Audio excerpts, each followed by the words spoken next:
Hi ವೀಕ್ಷಕರೇ, ನೋಡಿ, ಗೃಹಲಕ್ಷ್ಮಿ ಯೋಜನೆಯ ಪ್ರತಿಯೊಂದು ಫಲಾನುಭವಿಗಳಿಗೆ ಸರ್ಕಾರ ಕೊನೆಗೂ 3 ತಿಂಗಳ 6,000 ಹಣನ ಜಮಾ ಮಾಡುವುದಾಗಿ ಭರ್ಜರಿ ಗುಡ್ಡಿಸ್ನ ಕೊಟ್ಟಿದೆ.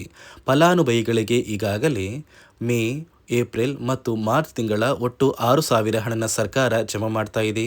ಆದರೆ ಸುಮಾರು 2ರಿಂದ 3 ಲಕ್ಷಕ್ಕಿಂತ ಅಧಿಕ ಮಹಿಳೆಯರಿಗೆ ಇನ್ನು ಮುಂದೆ ಗೃಹಲಕ್ಷ್ಮಿ ಹಣ ಬರ್ತಾ ಇಲ್ಲ. ಯಾಕಂದ್ರೆ ನೀವು ಎಷ್ಟು ಬೇಗ ಗೃಹಲಕ್ಷ್ಮಿಗೆ ಮರು ಅರ್ಜಿನ ಹಾಕ್ತೀರಾ ಅಷ್ಟು ಬೇಗ ನಿಮ್ಮ ಬ್ಯಾಂಕ್ ಖಾತೆಗೆ ಹಣ ಬರುತ್ತೆ ಮತ್ತು ಸರ್ಕಾರ ಕೊಟ್ಟಿರುವ ಹೊಸ ನಿಯಮಗಳನ್ನ ಕೂಡ ನೀವು ಪಾಲಿಸಬೇಕಾಗುತ್ತೆ. ಅದೇ ರೀತಿ ಸರ್ಕಾರದಿಂದ ನಾಳೆ ಬುಧವಾರ ಮೇ 13ರಂದು ಕರ್ನಾಟಕದ ಒಟ್ಟು 25 ಜಿಲ್ಲೆಗಳಿಗೆ 2 ಹಂತಗಳಲ್ಲಿ ಈ 6,000 ಹಣ ಬರ್ತಾ ಇದ್ದು, ಬೆಳಿಗ್ಗೆ 10 ಗಂಟೆಯ ನಂತರ ಪ್ರತಿ ಫಲಾನುಭವಿಗಳಿಗೆ ಜಮಾ ಆಗ್ತಾ ಇದೆ ಮತ್ತು ರೇಷನ್ ಕಾರ್ಡ್ ದಾರರಿಗೂ ಕೂಡ ಸರ್ಕಾರ ಭರ್ಜರಿ ಗುಡ್ಡಿಸ್ನ ಕೊಟ್ಟಿದ್ದು, ಸರ್ಕಾರ ಕೊಟ್ಟಿರುವ ಮಾಹಿತಿ ಏನು ಅಂತ ತಿಳಿಸ್ಕೊಡ್ತಾ ಇದ್ದೀನಿ. ಅದಕ್ಕಿಂತ ಮೊದಲು ನೋಡಿ ವೀಕ್ಷಕರೇ, ನೀವೇನಾದ್ರೂ ಇನ್ನೂ ಕೂಡ ನನ್ನ ಚಾನಲ್ನ ಸಬ್ಸ್ಕ್ರೈಬ್ ಆಗಿಲ್ಲ ಅಂದ್ರೆ ದಯವಿಟ್ಟು ಪ್ರತಿಯೊಬ್ಬರು ಚಾನಲ್ನ ಸಬ್ಸ್ಕ್ರೈಬ್ ಮಾಡ್ಕೊಳ್ಳಿ, ಹಾಗೆ ವಿಡಿಯೋಗೆ ಒಂದು ಲೈಕ್ನ ಕೊಡಿ. ಹೌದು ವೀಕ್ಷಕರೇ, ಸರ್ಕಾರ ಪ್ರತಿಯೊಂದು ಗೃಹಲಕ್ಷ್ಮಿ ಯೋಜನೆಯ ಫಲಾನುಭವಿಗಳಿಗೆ ಮೇ ತಿಂಗಳ 31ನೇ ಕಂತು, ಏಪ್ರಿಲ್ ತಿಂಗಳ 30ನೇ ಕಂತು ಹಾಗೂ ಮಾರ್ಚ್ ತಿಂಗಳ 29ನೇ ಕಂತು, ಈ 3 ತಿಂಗಳ ಒಟ್ಟು 6,000 ಹಣನ ಪ್ರತಿಯೊಂದು ಫಲಾನುಭವಿಗಳಿಗೆ ಜಮಾ ಮಾಡುವುದಾಗಿ ಭರ್ಜರಿ ಗುಡ್ಡಿಸ್ನ ಕೊಟ್ಟಿದೆ. ಈಗಾಗಲೇ ಫಲಾನುಭವಿಗಳಿಗೆ ಹಣ ಜಮಾ ಆಗೋದಕ್ಕೆ ಕೂಡ ಶುರುವಾಗಿದೆ.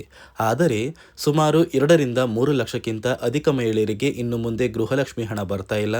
ನಿಮ್ಮ ಬ್ಯಾಂಕ್ ಖಾತೆಗೆ ಹಣ ಬರಬೇಕು ಅಂದ್ರೆ ನೀವು ಎಷ್ಟು ಬೇಗ ಗೃಹಲಕ್ಷ್ಮಿಗೆ ಮರು ಅರ್ಜಿನ ಹಾಕ್ತೀರಾ ಅಷ್ಟು ಬೇಗ ಸರ್ಕಾರದಿಂದ ಒಟ್ಟು 3 ತಿಂಗಳ 6,000 ಗೃಹಲಕ್ಷ್ಮಿ ಹಣ ಜಮಾ ಆಗುತ್ತೆ.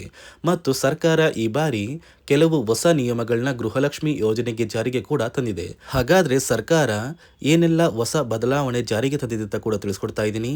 ಅದಕ್ಕಿಂತ ಮೊದಲು ನೋಡಿ ವೀಕ್ಷಕರೇ, ನಾಳೆ ಬುಧವಾರ ಮೇ 13ರಂದು ಕರ್ನಾಟಕದ 25 ಜಿಲ್ಲೆಗಳಿಗೆ 2 ಹಂತಗಳಲ್ಲಿ ಸರ್ಕಾರ 3 ತಿಂಗಳ 6,000 ಹಣನ ಬೆಳಗ್ಗೆ 10 ಗಂಟೆಯ ನಂತರ ನಿಮ್ಮ ಬ್ಯಾಂಕ್ ಖಾತೆಗೆ ಜಮಾ ಮಾಡ್ತಾ ಇದ್ದು, ಮೊದಲ ಹಂತದಲ್ಲಿ ಯಾವ ಜಿಲ್ಲೆಗಳಿಗೆ ಹಣ ಬರ್ತಾ ಇದೆ ಅಂದರೆ ಬಾಗಲಕೋಟೆ, ಬೆಂಗಳೂರು ನಗರ, ಬೆಂಗಳೂರು ಗ್ರಾಮಾಂತರ, ಬೆಳಗಾವಿ, ಬಳ್ಳಾರಿ, ಬೀದರ್, ವಿಜಯನಗರ, ಚಾಮರಾಜನಗರ, ಚಿಕ್ಕಬಳ್ಳಾಪುರ, ಚಿಕ್ಕಮಗಳೂರು, ಚಿತ್ರದುರ್ಗ, ದಕ್ಷಿಣ ಕನ್ನಡ, ದಾವಣಗೆರೆ, ಧಾರವಾಡ ಈ ಜಿಲ್ಲೆಗೆ ಮೊದಲ ಹಂತದಲ್ಲಿ ಹಣ ಬರ್ತಾ ಇದೆ. ಎರಡನೆಯ ಹಂತದಲ್ಲಿ ಗದಗ, ಕಲಬುರಗಿ, ಹಾಸನ, ಹಾವೇರಿ, ಕೊಡಗು, ಕೋಲಾರ, ಕೊಪ್ಪಳ, ಮಂಡ್ಯ, ಮೈಸೂರು, ರಾಯಚೂರು, ರಾಮನಗರ, ಶಿವಮೊಗ್ಗ, ತುಮಕೂರು, ಉಡುಪಿ, ಉತ್ತರ ಕನ್ನಡ ಮತ್ತು ಯಾದಗಿರಿ ಈ ಜಿಲ್ಲೆಗಳಿಗೆ ಎರಡನೆಯ ಹಂತದಲ್ಲಿ ಒಟ್ಟು 3 ತಿಂಗಳ 6,000 ಗೃಹಲಕ್ಷ್ಮಿ ಹಣ ಬರ್ತಾ ಇದ್ದು, ಒಟ್ಟು ಪ್ರತಿಯೊಂದು ಫಲಾನುಭವಿಗಳಿಗೆ 6,000 ಹಣ ಬಂದೇ ಬರುತ್ತೆ. ಯಾಕಂದ್ರೆ ಈಗಾಗಲೇ ಕೆಲವು ಫಲಾನುಭವಿಗಳಿಗೆ ಈ 6,000 ಹಣ ಜಮಾ ಆಗಿದೆ.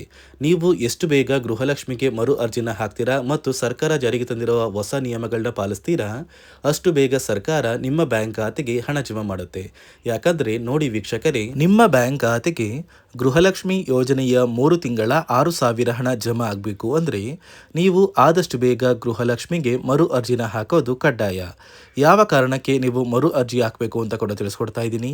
ನೋಡಿ ವೀಕ್ಷಕರೇ, ಸುಮಾರು 2ರಿಂದ 3 ಲಕ್ಷಕ್ಕಿಂತ ಅಧಿಕ ಮಹಿಳೆಯರಿಗೆ ಗೃಹಲಕ್ಷ್ಮಿ ಹಣನ ಸರ್ಕಾರ ಕ್ಯಾನ್ಸಲ್ ಮಾಡಿದೆ. ಯಾಕಂದ್ರೆ ಈ 3 ಲಕ್ಷಕ್ಕಿಂತ ಅಧಿಕ ಫಲಾನುಭವಿಗಳ ಬ್ಯಾಂಕ್ ಖಾತೆಗೆ ಪ್ರತಿ ತಿಂಗಳು ಗೃಹಲಕ್ಷ್ಮಿ ಹಣ ಜಮಾ ಆಗ್ತಾ ಇತ್ತು. ಸುಮಾರು ಸಾಕಷ್ಟು ಫಲಾನುಭವಿಗಳು ಮರಣ ಹೊಂದಿದ್ದಾರೆ. ಆ ಮರಣ ಹೊಂದಿರುವ ಫಲಾನುಭವಿಗಳ ಒಂದು ಸಂಖ್ಯೆ 2 ಲಕ್ಷಕ್ಕಿಂತ ಜಾಸ್ತಿ ಇದೆ. ಇದೇ ಕಾರಣಕ್ಕೆ ಪ್ರತಿ ಫಲಾನುಭವಿಗಳು ಗೃಹಲಕ್ಷ್ಮಿಗೆ ಮರು ಅರ್ಜಿನ ಹಾಕಿ ನಿಮ್ಮ ಬ್ಯಾಂಕ್ ಖಾತೆಗೆ ನೀವು ಹಣ ಪಡಿಬೇಕು. ಇಲ್ಲಿ ಮರು ಅರ್ಜಿ ಹಾಕುವ ಮೂಲಕ ಸರ್ಕಾರಕ್ಕೆ ನೀವು ಇನ್ನ ಕೂಡ ಗೃಹಲಕ್ಷ್ಮಿ ಹಣನ ಪಡಿತಾ ಇದ್ದೀರಿ ಅಂತ ತಿಳಿದು ಬರುತ್ತೆ. ಮತ್ತು ಯಾರೆಲ್ಲ ಫಲಾನುಭವಿಗಳು ಮರು ಅರ್ಜಿನ ಹಾಕೋಲ್ಲ ಅಂತಹ ಫಲಾನುಭವಿಗಳ ಒಂದು ಹೆಸರನ್ನ ಗೃಹಲಕ್ಷ್ಮಿ ಯೋಜನೆಯ ಅರ್ಹರ ಪಟ್ಟಿಯಿಂದ ಸರ್ಕಾರ ಕ್ಯಾನ್ಸಲ್ ಮಾಡುತ್ತೆ. ಸರ್ಕಾರಕ್ಕೆ 2 ಲಕ್ಷಕ್ಕಿಂತ ಅಧಿಕ ಮಹಿಳೆಯರು ಮರಣ ಹೊಂದಿರೋದು ತಿಳಿದು ಬಂದಿದೆ. ಇದೇ ಕಾರಣಕ್ಕೆ ಈ ಮೇ ತಿಂಗಳಲ್ಲಿ ಸರ್ಕಾರದಿಂದ ನೇಮಕಗೊಂಡ ಕೆಲವು ಅಧಿಕಾರಿಗಳು ನಿಮ್ಮ ಮನೆ ಬಾಗಿಲಿಗೆ ಬಂದು ಪ್ರತಿ ಫಲಾನುಭವಿಗಳ ಒಂದು ದಾಖಲಾತಿಗಳನ್ನ ಮರುಪರಿಶೀಲನೆ ಮಾಡಿ ಮತ್ತೆ ಅರ್ಜಿನ ಹಾಕ್ಸ್ಕೊಂಡು ಹೋಗ್ತಾರೆ. ನಂತರ ನಿಮ್ಮ ಬ್ಯಾಂಕ್ ಖಾತೆಗೆ 3 ತಿಂಗಳ 6,000 ಹಣ ಬರುತ್ತೆ. ಅದೇ ರೀತಿ ಇನ್ನು ಮುಂದೆ ಪ್ರತಿ ವರ್ಷವೂ ಕೂಡ ನೀವು ವರ್ಷದ ಕೊನೆಯಲ್ಲಿ ಗೃಹಲಕ್ಷ್ಮಿಗೆ ನೀವು ಹೊಂದಿರುವ ಲೈಫ್ ಸರ್ಟಿಫಿಕೇಟ್ನ ಕೊಟ್ಟು ಅರ್ಜಿನ ಹಾಕಿದ್ರೆ ಮಾತ್ರ ಆ ಒಂದು ವರ್ಷದಲ್ಲಿ ಪ್ರತಿ ತಿಂಗಳು ಗೃಹಲಕ್ಷ್ಮಿ ಯೋಜನೆಯ 6,000 ಹಣ ಬರುತ್ತೆ. ಈಗಾಗಲೇ ಫಲಾನುಭವಿಗಳಿಗೆ ಗೃಹಲಕ್ಷ್ಮಿ ಹಣ ಜಮಾ ಆಗೋದಕ್ಕೆ ಸ್ಟಾರ್ಟ್ ಆಗಿದೆ. ಆದಷ್ಟು ಬೇಗ ನೀವು ಈ ಮೇ ತಿಂಗಳಲ್ಲಿ ಮರು ಅರ್ಜಿನ ಹಾಕಿ ಗೃಹಲಕ್ಷ್ಮಿ ಹಣನ ಪಡ್ಕೊಳ್ಳಿ. ಮತ್ತು ಸರ್ಕಾರ ಈ ಗೃಹಲಕ್ಷ್ಮಿ ಹಣಕ್ಕೆ ಕೆಲವು ನಿಯಮಗಳನ್ನ ಕೂಡ ಜಾರಿಗೆ ತಂದಿದೆ. ಅದೇ ರೀತಿ ರೇಷನ್ ಕಾರ್ಡ್ ಹೊಂದಿರುವ ಪ್ರತಿಯೊಂದು ಕಾರ್ಡ್ದಾರರಿಗೂ ಕೂಡ ಸರ್ಕಾರ 3 ಮುಖ್ಯವಾದ ಭರ್ಜರಿ ಗುಡ್ ನ್ಯೂಸ್ನ ಕೊಟ್ಟಿದ್ದು, ಮೊದಲ ಒಂದು ಗುಡ್ ನ್ಯೂಸ್ ಬಂದು ಸರ್ಕಾರ ಹೊಸ ರೇಷನ್ ಕಾರ್ಡ್ಗೆ ಅರ್ಜಿನ ಸ್ವೀಕಾರ ಮಾಡ್ತಾ ಇದೆ. ನೀವು ಕೂಡ ಹೊಸ ರೇಷನ್ ಕಾರ್ಡ್ನ ಪಡಿಬೇಕು ಅಂದರೆ ಆದಷ್ಟು ಬೇಗ ಅರ್ಜಿನ ಹಾಕಿ. ಅದೇ ರೀತಿ ಎರಡನೆಯ ಒಂದು ಗುಡ್ ನ್ಯೂಸ್ ಬಂದು ನೋಡಿ ವೀಕ್ಷಕರೇ, ನಿಮ್ಮ ಒಂದು ರೇಷನ್ ಕಾರ್ಡ್ಗೆ ಸರ್ಕಾರದಿಂದ ಈ ಮೇ ತಿಂಗಳಲ್ಲಿ 3 ತಿಂಗಳಿಗೆ ಬರುವಂತಹ 15 ರೀತಿಯ ಆಹಾರ ಪದಾರ್ಥಗಳನ್ನ ಸರ್ಕಾರ ಉಚಿತವಾಗಿ ಕೊಡ್ತಾ ಇದೆ.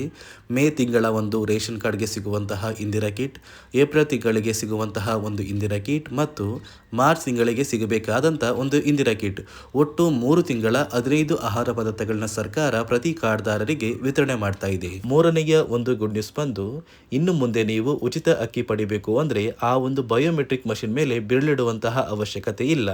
ಯಾಕಂದರೆ ಇದೀಗ ಸರ್ಕಾರ ನಿಮ್ಮ ಒಂದು ಬೆರಳು ಆ ಒಂದು ಮಷಿನಲ್ಲಿ ಎಂಟ್ರಿ ಆಗಿಲ್ಲ ಅಂದರೂ ಕೂಡ ಆ ಒಂದು ಅಧಿಕಾರಿಗಳು ಪುಸ್ತಕದಲ್ಲಿ ನಿಮ್ಮ ಒಂದು ಹೆಸರನ್ನ ಬರ್ಕೊಂಡು ನಿಮ್ಮ ಕಾರ್ಡಿಗೆ ಅಕ್ಕಿನ ಕೊಡಬೇಕು ಅಂತ ಸರ್ಕಾರ ಆದೇಶ ಕೊಟ್ಟಿದ್ದು, ಈ 3 ಗುಡ್ ನ್ಯೂಸ್ನ ಪ್ರತಿಯೊಂದು ಫಲಾನುಭವಿಗಳಿಗೆ ಸರ್ಕಾರ ಕೊಡ್ತಾ ಇದೆ. ಇದರ ಜೊತೆಗೆ ನಿಮ್ಮ ಬ್ಯಾಂಕ್ ಖಾತೆಗೆ ಗೃಹಲಕ್ಷ್ಮಿ ಯೋಜನೆಯ ಹಣ ಇನ್ನು ಮುಂದೆ ಬರಬೇಕು ಅಂದರೆ 5 ರೀತಿಯ ಹೊಸ ನಿಯಮಗಳನ್ನ ನೀವು ಪಾಲಿಸಬೇಕು ಅಂತ ಸರ್ಕಾರ ಆದೇಶ ಕೊಟ್ಟಿದೆ. ಅದೇ ರೀತಿ ನೋಡಿ ಸ್ನೇಹಿತರೆ, ಈ ಬಾರಿ ಸುಮಾರು 1 ಲಕ್ಷಕ್ಕಿಂತ ಅಧಿಕ ಫಲಾನುಭವಿಗಳ ಬ್ಯಾಂಕ್ ಖಾತೆಗೆ ಸರ್ಕಾರ ಗೃಹಲಕ್ಷ್ಮಿ ಯೋಜನೆಯ ಹಣನ ಜಮಾ ಮಾಡ್ತಾ ಇಲ್ಲ. ಕಾರಣ ಏನು ಅಂದರೆ, ನಿಮ್ಮ ಬ್ಯಾಂಕ್ ಖಾತೆಗೆ ಡೆಬಿಟ್ ಮೂಲಕ ಹಣ ಜಮಾ ಮಾಡುವಂತಹ ಸಂದರ್ಭದಲ್ಲಿ ಸರ್ಕಾರ ಸಾಕಷ್ಟು ಫಲಾನುಭವಿಗಳ ಒಂದು ಬ್ಯಾಂಕ್ ಖಾತೆಗೆ ಹಣ ಜಮಾ ಮಾಡೋದನ್ನು ಕ್ಯಾನ್ಸಲ್ ಮಾಡಿದೆ. ಯಾಕಂದರೆ ಇತ್ತೀಚೆಗೆ ಹಣಕಾಸು ಇಲಾಖೆ ಜಾರಿಗೆ ತಂದಿರುವ 5 ನಿಯಮಗಳ ಆಧಾರದ ಮೇಲೆ ಪ್ರತಿಯೊಂದು ಫಲಾನುಭವಿಗಳಿಗೆ ಸರ್ಕಾರ ಈ ಒಂದು ಹಣನ ಜಮಾ ಮಾಡ್ತಾ ಇದ್ದು, ಯಾರೆಲ್ಲ ಫಲಾನುಭವಿಗಳು ಈ ನಿಯಮಗಳನ್ನ ಪಾಲಿಸಿಲ್ಲ ನಿಮ್ಮ ಬ್ಯಾಂಕ್ ಖಾತೆಗೂ ಕೂಡ ಹಣ ಜಮಾ ಆಗೋದಿಲ್ಲ. ಹಾಗಾದರೆ ಬನ್ನಿ ಸ್ನೇಹಿತರೆ, ಸರ್ಕಾರ ಜಾರಿಗೆ ತಂದಿರುವ ಆ 5 ಹೊಸ ನಿಯಮಗಳು ಏನು ಅಂತ ನಾನು ನಿಮಗೆ ತಿಳಿಸ್ಕೊಡ್ತಾ ಇದ್ದೀನಿ.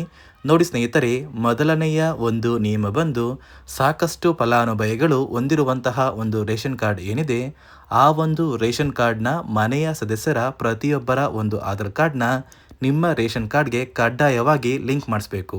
ಅಂದರೆ ಈ ಒಂದು ಲಿಂಕ್ ಮಾಡಿಸುವಂತಹ ಒಂದು ಪ್ರೊಸೀಜರ್ಗೆ ಸರ್ಕಾರ KYC ಅಂತ ಕರೀತಾರೆ. ನಿಮ್ಮ ರೇಷನ್ ಕಾರ್ಡ್ಗೆ ಇನ್ನೂ ಸಹ KYC ಆಗಿಲ್ಲ ಅಂದರೆ ನಿಮ್ಮ ಬ್ಯಾಂಕ್ ಖಾತೆಗೆ ಸರ್ಕಾರ ಮುಂದಿನ ದಿನಗಳಲ್ಲಿ ಗೃಹಲಕ್ಷ್ಮಿ ಯೋಜನೆಯ ಹಣನ ಕ್ಯಾನ್ಸಲ್ ಮಾಡುತ್ತೆ.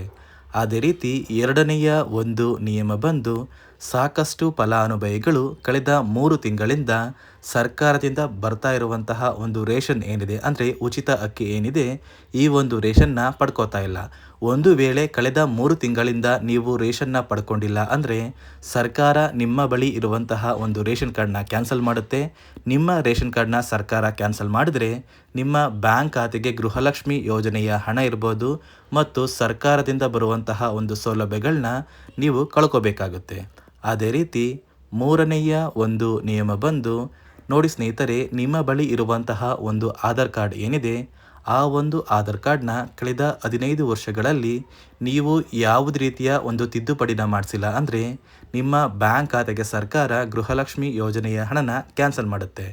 ಯಾಕಂದರೆ ಸರ್ಕಾರದಿಂದ ಬಂದಿರುವಂತಹ ಒಂದು ಆದೇಶದ ಪ್ರಕಾರ ಪ್ರತಿಯೊಂದು ಫಲಾನುಭವಿಗಳು ಕಳೆದ 15 ವರ್ಷಗಳಲ್ಲಿ ಯಾವುದೇ ರೀತಿಯ ಒಂದು ತಿದ್ದುಪಡಿನ ನಿಮ್ಮ ಆಧಾರ್ ಕಾರ್ಡ್ಗೆ ನೀವು ಮಾಡಿಸಿಲ್ಲ ಅಂದರೆ ಕಡ್ಡಾಯವಾಗಿ ಆದಷ್ಟು ಬೇಗ ನಿಮ್ಮ ಆಧಾರ್ ಕಾರ್ಡ್ಗೆ ತಿದ್ದುಪಡಿನ ಮಾಡಿಸಿ.